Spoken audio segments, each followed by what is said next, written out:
Donc, on a choisi de traiter le thème de languir la terre d'Israël. Il y a quelque chose ici qui m'a frappé cette année, auquel j'avais pas fait attention dans les années précédentes. C'est le thème du pleur. C'est-à-dire que il y a marqué dans la Torah, dans la paracha des Meraglim, la paracha des explorateurs, qu'en vérité, la raison pour laquelle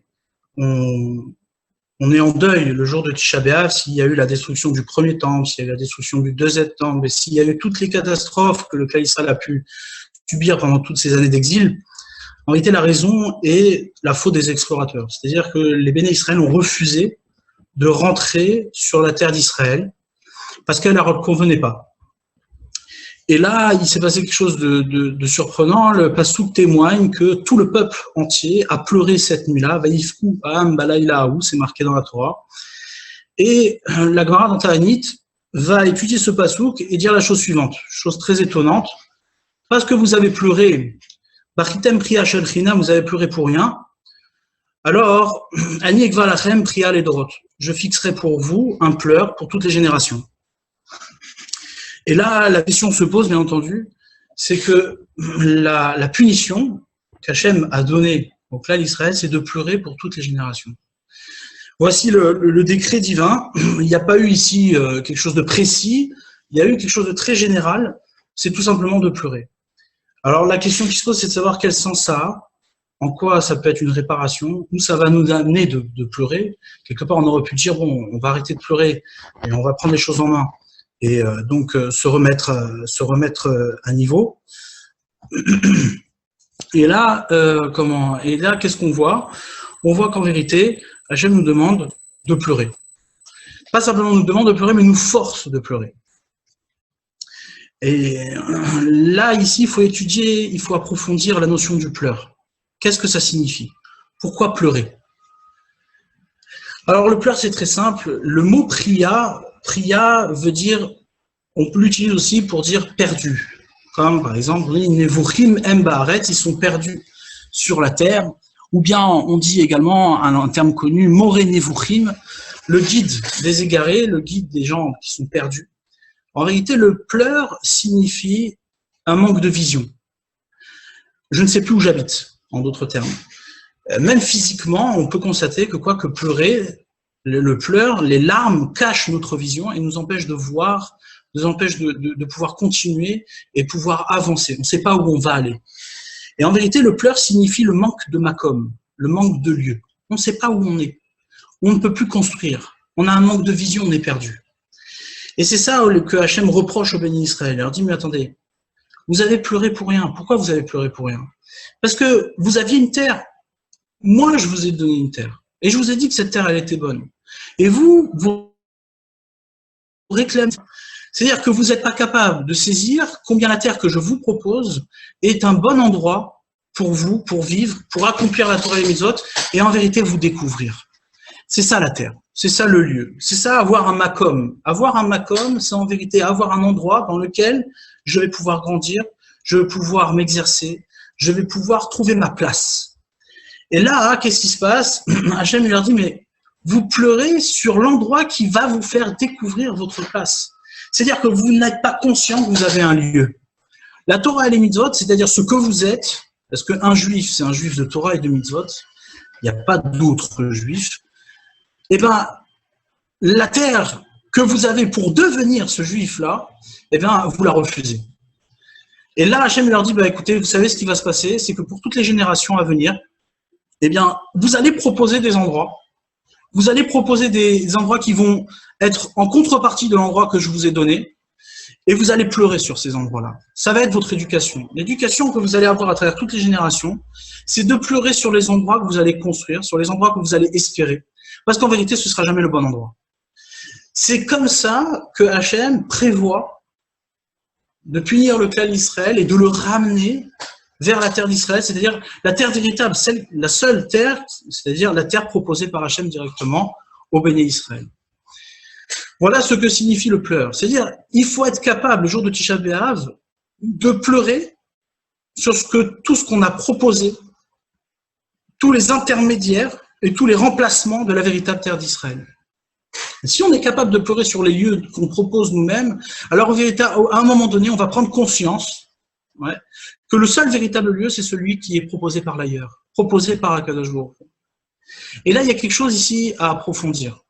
Pour aller un peu plus loin, il faut ici étudier la notion de la terre. Il y a quelque chose de bizarre dans le Sefer Devarim, dans le livre de Devarim. On voit que Moshe Rabbeinu va répéter toute la Torah entière.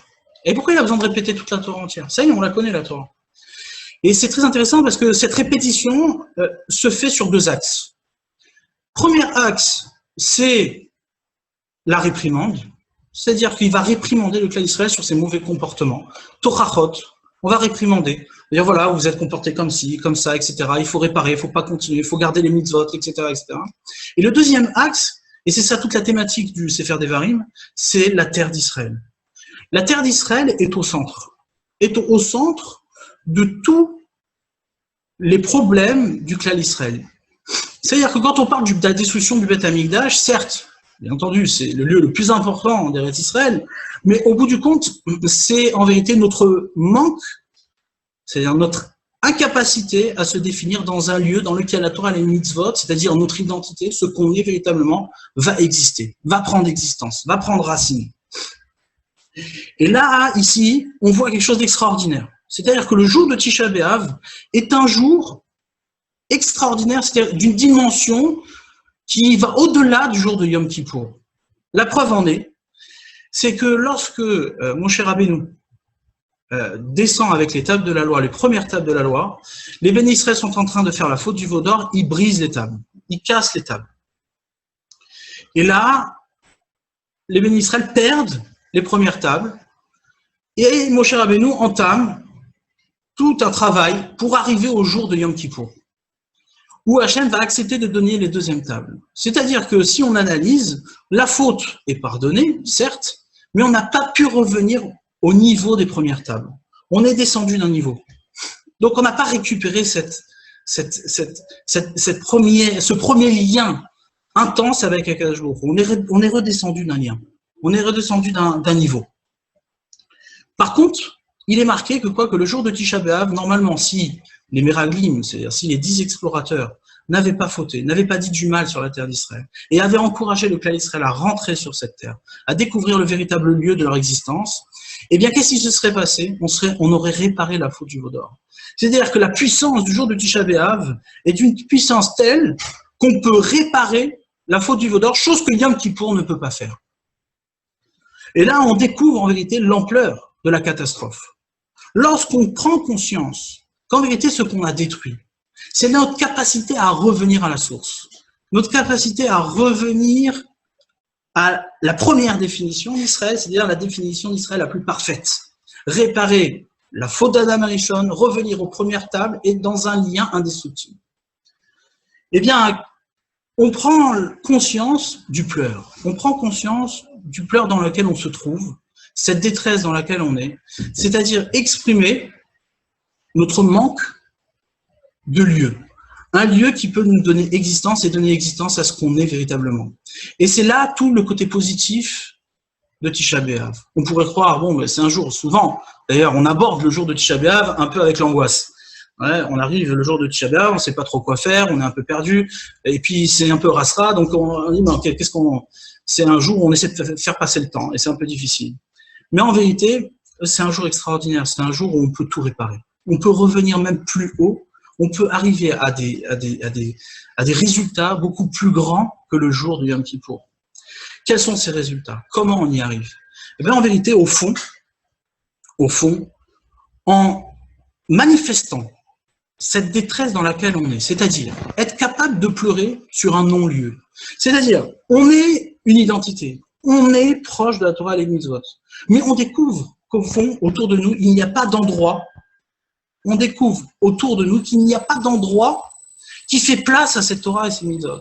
On est obligé, c'est-à-dire si véritablement au fond de nous, on a réveillé la véritable identité du juif que l'on est, au fond, on est obligé de pleurer. On est obligé de manifester une détresse. Pleurer, ça veut dire quoi? Prier.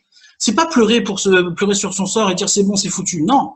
C'est en découvrir que la continuité est possible lorsqu'on se réfère à une dimension beaucoup plus haute que nous et que les solutions ne sont pas dans nos mains. Si on continue de s'entêter à penser que qu'on est capable de construire des endroits, qu'on est capable de proposer quelque chose, un espace pour le peuple juif dans lequel il sera en sérénité, tant qu'on sera dans cette confiance-là, eh bien effectivement, la promesse est, c'est-à-dire c'est le décret divin, on pleurera sur ces lieux qu'on aura construits. Mais si on est capable véritablement de comprendre qu'en vérité, le seul lieu qui peut être construit, c'est celui qu'Hachem va nous donner. C'est-à-dire être capable de se tourner vers Hachem et de dire voilà, j'ai pas de solution, j'en ai pas. Lorsqu'on est capable de se tourner vers Hachem et de dire j'ai pas de solution, alors effectivement là Hachem il nous vient en aide. Là on a pleuré pour quelque chose, on n'a pas pleuré pour rien. Pleurer pour rien, c'est à l'inverse. Se dire voilà, j'ai un lieu que tu me proposes, mais j'en veux pas. Ah non, ça marche pas. Mais lorsque je vais maintenant construire un endroit et que je suis pas capable de pleurer, c'est-à-dire parce que cet endroit-là me convient, c'est-à-dire que j'ai arrêté quelque part l'exercice de mon identité, j'ai fourvoyé un petit peu ce que je suis pour pouvoir faire place à un endroit qui me donne l'imagination que j'existe. Mais en vérité, l'existence du juif, elle est dans cette terre, cette première terre qu'Hachem a proposée au clan d'Israël, la terre des explorateurs, la terre du Dordéa, la génération de la connaissance. Quelle connaissance? De quelle connaissance? Cette connaissance profonde que la science d'Israël, le savoir d'Israël, la vie d'Israël et l'existence d'Israël se trouvent au mont Sinaï. La terre d'Israël doit être, en vérité, l'exercice, c'est-à-dire la reconstruction du mont Sinaï de manière permanente. C'est ça, en vérité, la terre d'Israël. La terre d'Israël répond à nos actes. Si tu commences à t'écarter du chemin de la Torah, comme c'est marqué dans la Torah même, va t'acquier, arrête cette reine, la terre te vomira. Pourquoi elle te vomit? Parce qu'elle ne peut pas supporter que tu construis un autre lieu que le lieu sur lequel tu es. Et en vérité, Tisha B'Av, c'est arrivé à languir, c'est arrivé à exprimer cet espoir de retourner sur une terre propre, une terre qui va accueillir et qui va faire grandir et qui va faire exister nos Torah et nos mitzvot. Et donc en vérité, c'est beaucoup plus fort que la Teshuvah, parce que la Teshuvah, c'est prendre conscience qu'on est loin, c'est prendre conscience qu'on a fauté. Mais là, ici, même si tu te trouves dans une situation désespérée, catastrophique, si au fond, tu sais faire réagir profondément l'être juif qui est en toi, eh bien, en vérité, tu vas manifester un pleur, ça veut dire une incapacité, même la Teshuvah, tu la conçois pas comme une possibilité de réparation. C'est-à-dire, tu ne sais plus quoi faire, tu es perdu. Mais là, ton pleur sera reconstruction. Pourquoi? Parce que c'est un pleur qui va faire renaître véritablement ton lien avec Akadosh Baruch Hu, qui est un lien éternel. Je vais juste terminer sur cette idée-là. Il y a marqué que dans Yoma, lorsque les bénis Israël donc ont assisté à la destruction du Beth Amikdash, on a les goyim qui sont rentrés, les peuples qui sont rentrés à l'intérieur du Beth Amikdash, et qu'est-ce qu'ils y ont découvert? Ils ont découvert que les chérubins, les krouvim, s'enlaçaient. Et ça, c'est très étonnant. Pourquoi? Parce que, en vérité, c'est marqué que les krouvim, les chérubins se tournaient l'un vers l'autre lorsque les bénis Israël faisaient la volonté d'Akadosh Baruch Hu. Mais lorsqu'ils faisaient l'inverse de sa volonté, alors les chérubins s'écartaient. Et là, qu'est-ce qu'on découvre? Au moment de la destruction, donc on est au paroxysme du repoussement et du rejet de la volonté d'Akadosh Baruch Hu. Qu'est-ce qui se passe? On assiste à un lien. On assiste à un rassemblement des krouvim. Et là, les nations, les goïms constatent, c'est ça qui se passe dans le Saint des Saints. C'est ça qui se passe dans le lieu le plus saint d'Israël. Et en vérité, ça a été, la Gemara témoigne d'un Chilul Hashem extraordinaire, c'est-à-dire une humiliation d'Israël et une humiliation du divin tellement grande que même ce qui était, en vérité, la manifestation d'un lien éternel entre le clan d'Israël et Akadosh Baruch Hu, eh ben, ça a été l'occasion de rire et de se moquer. Et c'est là, en vérité, la douleur. La douleur, elle se trouve ici. Si on est capable de ressentir à nouveau cette douleur, alors la reconstruction se fait d'un claquement de doigts. C'est-à-dire, lorsque on voit que Hachem manifeste son lien avec le peuple d'Israël, même lorsqu'il est rejeté, même lorsqu'il est repoussé, même lorsqu'il est dans le rejet de la volonté d'Akadosh Baruch Hu, Hachem vient et dit non, je serai toujours avec toi. Même en exil, je suis avec toi. Je t'accompagne. Même dans les endroits les plus sales, je t'accompagne. Si on est capable, à ce moment-là, de prendre conscience que Akadosh Baruch Hu est avec nous, alors il va falloir pleurer sur le lieu que j'occupe qui n'est pas le bon lieu. C'est-à-dire le lieu qui n'accueille pas cette présence divine, qui fait honte à cette présence divine. Et donc la douleur, c'est quoi? C'est de voir qu'au bout du compte, notre lien avec Akadosh Baruch Hu, eh ben, on le bafoue. On le met sur le marché, on l'humilie. Ouais. On n'est pas capable de prendre conscience qu'en vérité, un juif qui met des tefilines, un juif qui mange kasher, un juif qui fait Shabbat, et même n'importe quel juif, au bout du compte, ce qu'il est profondément, c'est la proximité avec le divin. Et donc forcément, il y a un lieu pour ça. Avoir un lieu pour ça, c'est en vérité constater que l'existence est inévitable. L'existence est inévitable, ça veut dire quoi? En d'autres termes, ça veut dire que le juif est fait pour exister. Et donc, il a forcément une terre, il a forcément un lieu, mais pas n'importe laquelle. Pas celle qu'on veut construire, pas celle qu'on veut donner, celle qui fait des concessions. Non, la terre d'Israël, c'est-à-dire celle qu'Akadosh Baruch Hu nous a proposée depuis le début, prendre conscience et pleurer sur les terres qu'on a construites et arrêter de pleurer sur la terre qu'Hachem nous a donnée. Donc voilà un petit peu la réflexion autour de Tisha B'Av. C'est-à-dire, c'est un jour de pleurs, certes, mais c'est un jour qui peut nous faire revenir aux premières tables de la loi. C'est nous faire revenir au mont Sinaï, c'est d'ailleurs le lieu des lieux. Eretz Israël, c'est le mont Sinaï.